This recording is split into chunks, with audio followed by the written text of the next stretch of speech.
Hi guys, welcome to the latest podcast of Yarn and Black.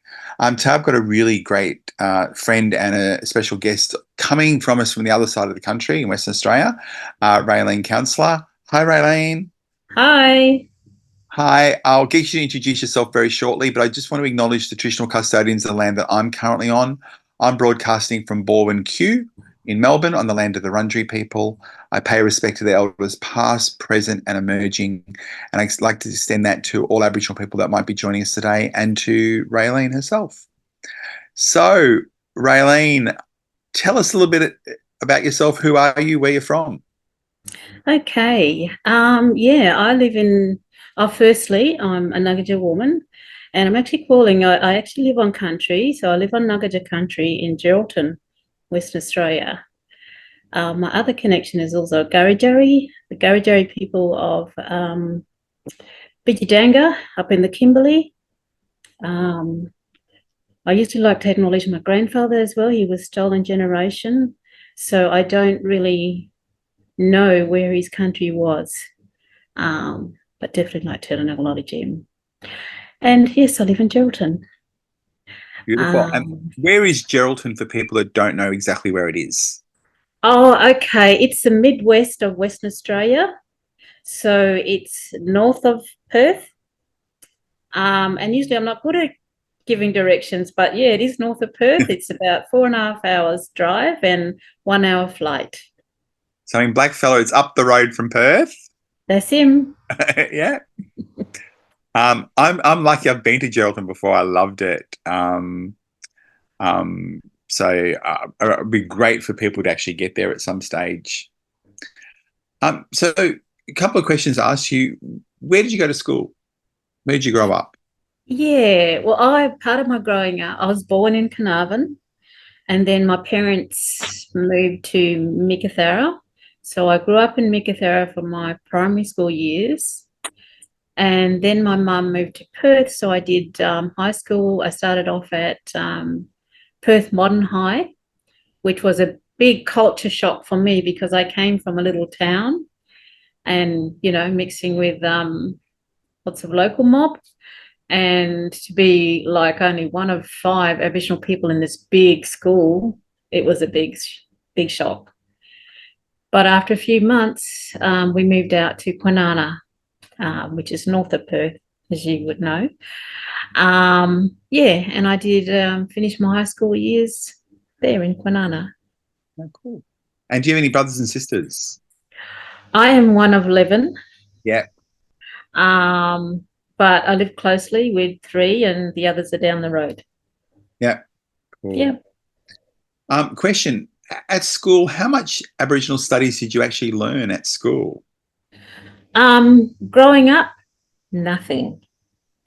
But I was blessed to be shown a lot of culture via my dad. With my mum, it wasn't much because it was stolen generation. It's when my dad, was taken out on country, and it wasn't our country, but my dad would explain certain things and processes. And a lot of my healing stuff actually comes from my dad and the way that he spoke when he, say, for instance, when he had to kill a kangaroo for us to eat. And it was this process about acknowledging that kangaroo and the offering of his life, and he would talk that way to the kangaroo. And that side of the family was very much that practice around healing and the respect. So after school, what did you go and end up studying? I started off, because I didn't finish high school, I started off doing a bridging course at TAFE. And then over the years, I started, and I decided to go back. I had 3 babies first. And when they got a little bit older, I decided to go back to school. So I started TAFE, like I said. And then the first course that I did was a Bachelor's of Applied Science in Aboriginal Community Management and Development. Cool. And then I found that I liked it, and I just kept doing it over the many years. Yeah. You're also pretty big in looking at mental health for Aboriginal people as well. And sort of Yeah, both, sorry. so just tell us a little bit about that. Okay, so both mental health as well as Indigenous trauma and recovery. And I trained on the beautiful Judy Atkinson. That was just amazing. And the fact that I come from a line of healers through my dad. So I'm very much connected to the healing side of it. But being able to understand the other process too of the paperwork stuff and all of that. Just give me the practicing as in doing the actual work, and I'm fine with that. But I can do the other stuff too. And you've created your own business? Yes, I have. It's called Barrowa Consultancy. And Barrowa is actually named after my great-grandfather, or our great-grandfather. Yeah. From this country that I live on. He was a powerful healer. So it was only right that I got approval from my elders to use his name and practice, and they very much support the work that I do. Yeah. So what do you do? Exactly. Explain to people what your business involves. Okay. I do a lot of workshops around Indigenous trauma and recovery. I've also created a program called Binjareb No More, because my background is also what's it called again? Around conflict management. Yeah. So I trained as a family dispute resolution practitioner, and I worked for Anglicare for years doing that and moving between that and counselling, one-to-one or group work. And just teaching people how to deal with conflict, really. And I've incorporated in such a way that, remember your breathing and practicing that deep listening. Don't hurry, because you find with a lot of, I've noticed in the past, where people want to rush people through that process. When it's not about that, people need to stop, do that deep breathing, deep listening, and having a conversation and not be rushed about it. Yeah. Can I ask you a question? What does reconciliation mean to you? That's a good question. I myself, we as Aboriginal people, I don't believe we have, it's not up to us in terms of reconciliation. It's up to the colonisers for what actually happened.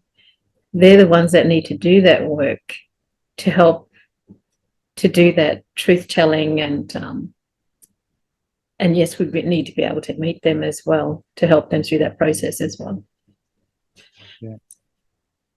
Does that make sense? I think that makes perfect sense. Perfect sense. Another buzzword that's going around a lot is cultural safety. And what makes you feel culturally safe as an Aboriginal woman at trying to access services? Well, what makes me feel safe is I'm comfortable with who I am. I'm comfortable with my knowledge and the training that I've had, both not only from my people and my family and the training I've got. So I've used the mainstream training as well to combine the two. But I'm also very aware of our cultural safety and security. And I'm also mindful of it when I'm working in that space. We just had a meeting yesterday, as in our family and our group, and some work that we're doing. I won't talk too much about that. Yeah. And ensuring that cultural safety was happening also to make sure that the presenters were being safe in that space as well. And we're all able to practice that deep listening and that deep talking as well, and being respectful. What does eldership mean to you? How do people become elders? I think it's just natural. You know, I got quite shocked when someone called me an elder. I'm like, oh, I feel privileged actually. Yeah. Yeah, because I don't, and I'm an old. Apparently, yeah. My other name, Aboriginal name, is Yamatji, and it actually means old woman, because apparently I was an old woman when I was a little kid by my dad. So, like I said, everything is natural for me anyway.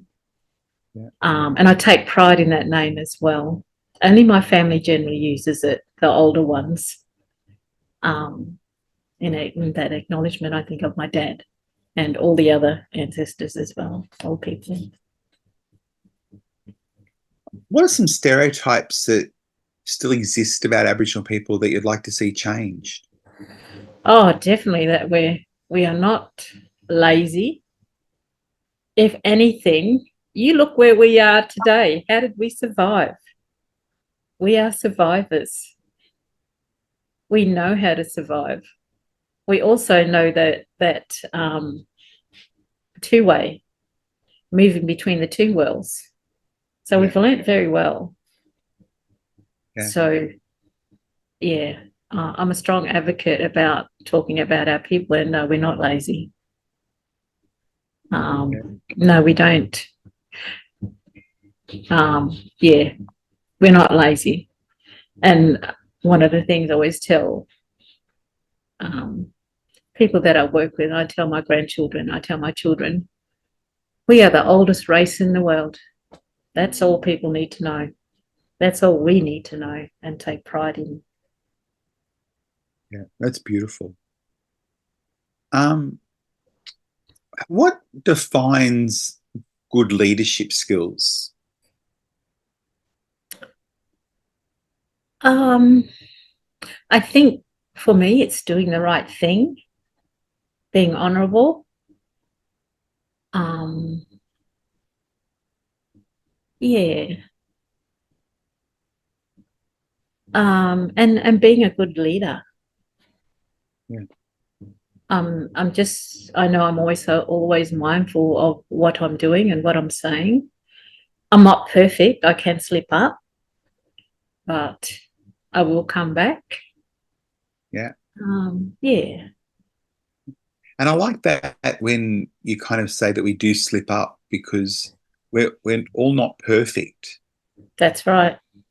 And part of leadership is to be able to acknowledge that we've effed it up sometimes. That's it.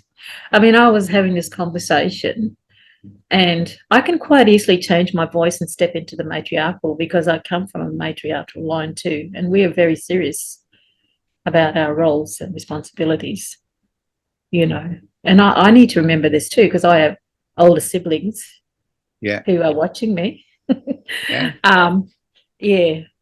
And it's important that, yes, we do stuff up, but we're role models for the upcoming ones as well, and our grannies and younger ones. Now, the councillor women that I know are really quite proud women, quite warriors, if I would say. The thing that you've got a lot in common is that community sense of balance that you guys. It's never about you. It's always about community. That's right. If I just want to make that clear to people. So, what do you get out of putting stuff into community? I think the fact that we come from a line of healers, Mm. and it's our job, and part of that was, for me, our family we had 10 counsellors. We had a massacre. We have a site here. And many years ago when the colonisers first came, and 10 of my family members were killed, as were some other people who were coming, other groups that were coming into town, and my family were out there meeting them. So I think as a family, we've had to deal with conflict like everybody else, I guess, from way back. But with our counsellor families, and yes, our women are strong because we've had to be strong to support our men. Yeah. But it's also looking after visitors as well, making sure they're safe and secure. We have sites where people can't go. So part of our role too is making sure that they are safe and they are walking in the right place as well, all places. Yeah. Look, I've always felt safe when I've come onto country over there. Patty has always made sure, or all of you have always made sure that I felt really, really safe and secure. And I know that every time I go there, as soon as I get off the plane and as soon as I arrive, my spirit gets touched, and it feels like I kind of am welcomed there by your family ancestors, but also from the spirits around me. And it kind of cleanses. I feel kind of so lightheaded in a way that it's a joyous kind of thing, that any spirit or any worry that I had has been taken away from me while I'm on country. And it's allowed me to actually, I don't know, participate and learn so much. So I actually always want to say thank you guys for taking me in as the brother from another mister. Kind of how we say it. Yeah. A bit of a question: racism. Have you experienced it? How often do you get to see it? What's it look like to you? Yeah, sometimes it could look like when I go into a shop, and still happens where, I seem to be invisible. But I will stand there and I will wait and I will face them straight on in a nice way. Yeah. Yeah. That's usually the way that it happens, and usually in the shops, every now and again. But other than that, yeah, not much, I'd say. Not much. Has it changed over time? I think it has. Yeah. I think it has. Yeah. For the better or the worse? Yeah, for the better. Yeah, cool. Yeah, for the better. Yeah, yeah. And, I have many conversations with many people here in Geraldton, or whether I'm travelling, and I must have counsellor written on my forehead. So, yeah, come here and talk to me and I'll yarn you. Yeah. Yeah.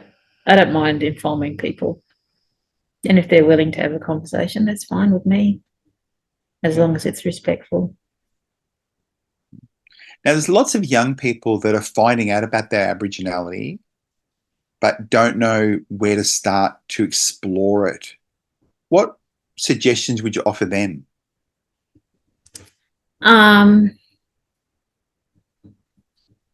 Yeah. If you get sort of resistance from someone, try with someone else. Don't give up. There are different services out there. I used to work for the Stolen Generations, like I said previously before. So there's lots of those organisations around. And I've forgotten the name of the one in Perth. There is one there as well, run by my cousin, I should say. Yeah. Yeah. Yeah. Yeah. Yeah.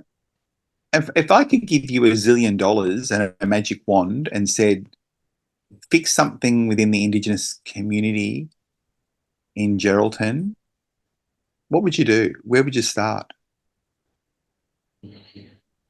Where would I start? That's a good one. Fix something in Geraldton. I reckon make the community services more responsible. Yeah. More training in cultural safety and security. And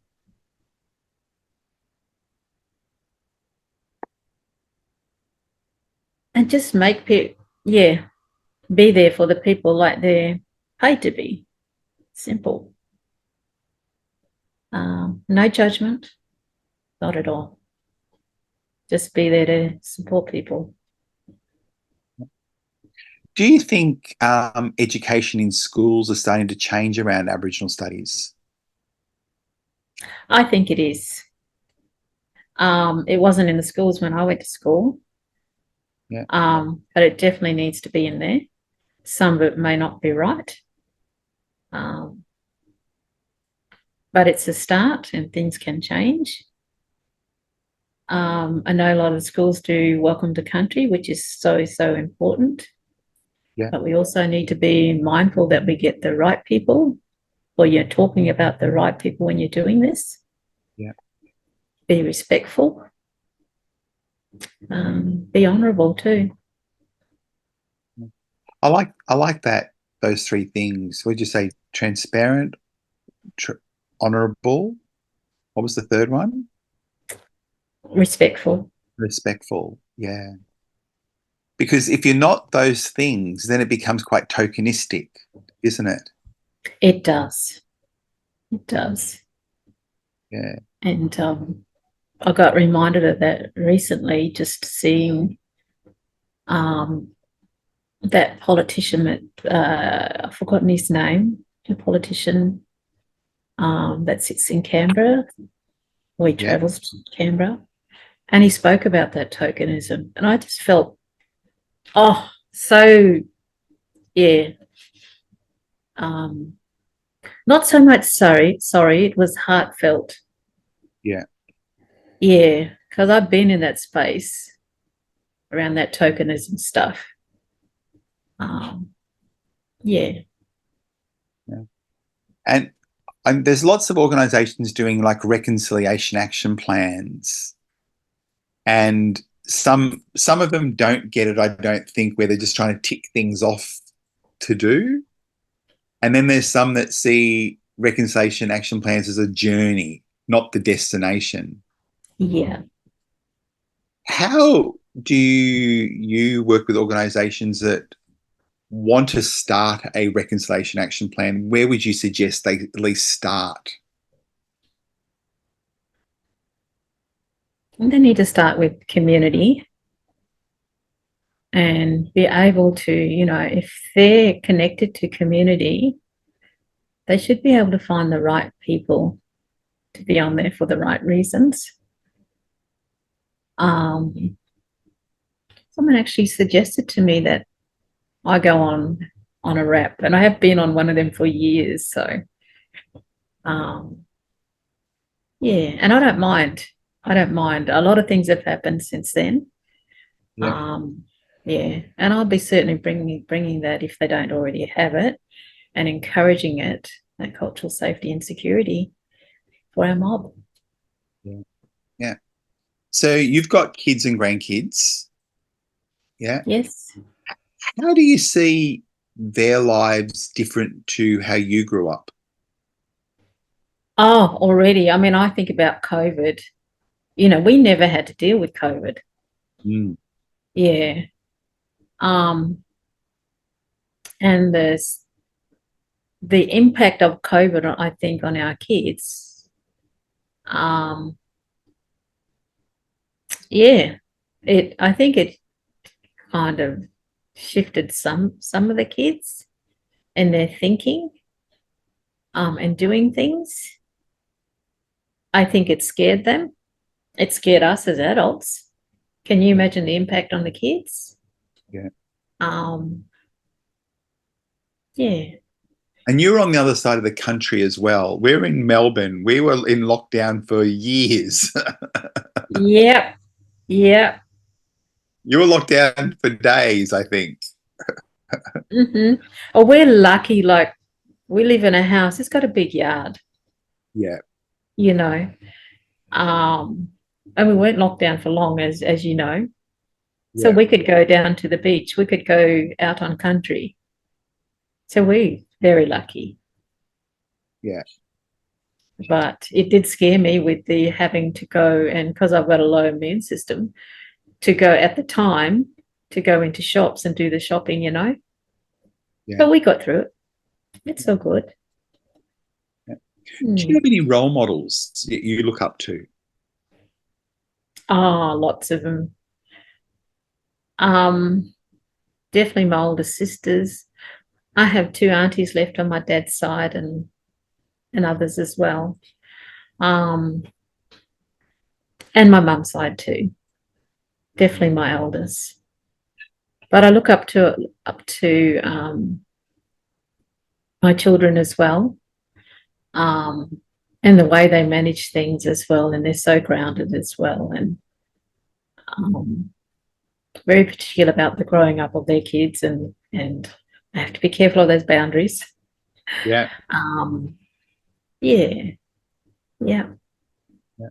I'm just watching the time and I know that we have to go. My final question is, what would you like people to walk away with from listening to us yarning today? I hope they get something out of it. And just the fact that we do get things wrong sometimes. And it's okay, as long as we learn from them, not to do it again. But we may not, but anyway, keep trying.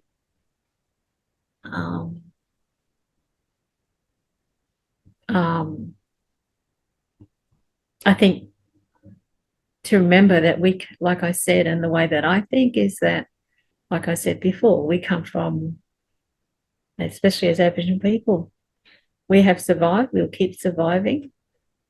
And we come from the oldest race in the world. That's beautiful. Simple. Look, I want to say thank you for joining me today. All the details of your business will be put into the bottom of the YouTube so people will be able to contact you direct if Yeah. you like. I just want to say that I always love talking to you and your sisters. And I really do love you guys quite a lot from this side of the country. But you guys know every time you can come over here, we always catch up, and I'll always take you out, and we'll always take you around this side as well. I'll remember that. Yeah, yeah. We had Leanne over recently as well, and I heard. Yes. yeah, we took him out to Yamatji for the day, and down to Williams-Tchen to the beach and stuff. So I love you guys. So thank you very much for hanging with me. Hey guys, I want to say thank you for Rayleen, and I'll see you guys at the next podcast. So see you later. Thank you. Thank you. Bye.